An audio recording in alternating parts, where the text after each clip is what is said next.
let's take some time to talk about the 4 elements that are embodied in a Brain Smart Start.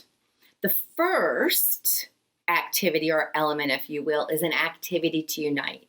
It takes scattered minds and disorganized bodies and it brings them together so we're all on the same page and can be a congruent whole. So we want to be a whole group that has a sense of safety so that I am able to learn and be the best that I can be. Now, in classrooms, many times this is the Pledge of Allegiance. It might be some type of chant. It might be some type of a song. It could be a call and response. Hey, hey, hey, you. What do you say? Hey, hey. Whatever people are doing in unison, right? That is what an activity to unite is all about, getting everybody on the same page. The second element of a Brain Smart Start is an activity to disengage the stress. Now more than ever with COVID, we're all feeling a little stressed, and with stress comes cortisol. Cortisol is an enemy of learning. So we want to be able to release the cortisol from our body, and we want to increase the oxygen that gets to our brain so that we are prepared to learn. The best way to do that is with diaphragmatic breathing, also known as belly breathing. We want to make sure that we are always engaging that diaphragm.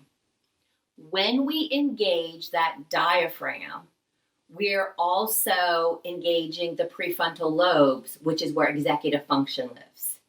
There is a metaphorical supernova highway from the diaphragm to the prefrontal lobes. As soon as that diaphragm begins to move and that oxygen moves up to those prefrontal lobes, the brain is ready to be engaged in learning. Without that diaphragm, we only have the ability to react. So we gotta make sure that as adults, we're practicing belly breathing and we're teaching kids to do the same.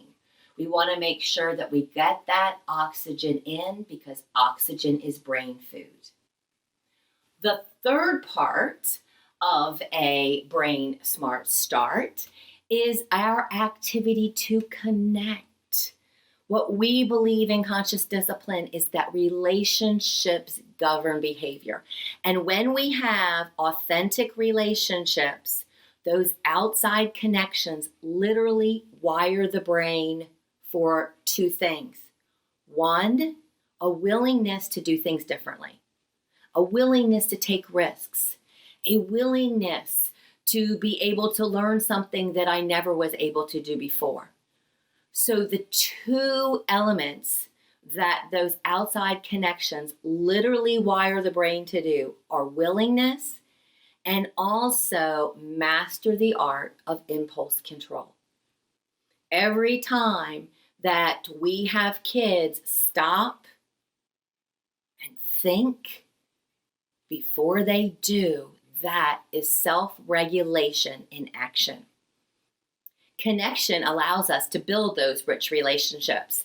And what we know is that there's 4 components that can really up our relationship game. Whenever possible, you want to make sure that you're maintaining eye contact. You want to have some type of touch, always tapping into emotional touch and skin-to-skin touch whenever possible. We also want to make sure we're present so that child feels seen and believed in.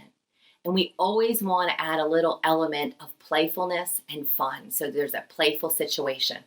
So those 4 elements again are eye contact, touch, presence, and playfulness.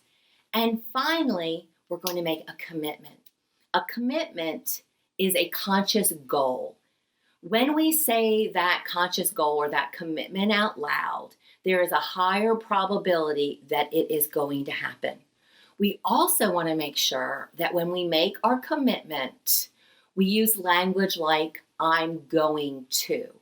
What we tend to do is use words like, I should. I should pick up my dry cleaning. I should. We should all over ourselves.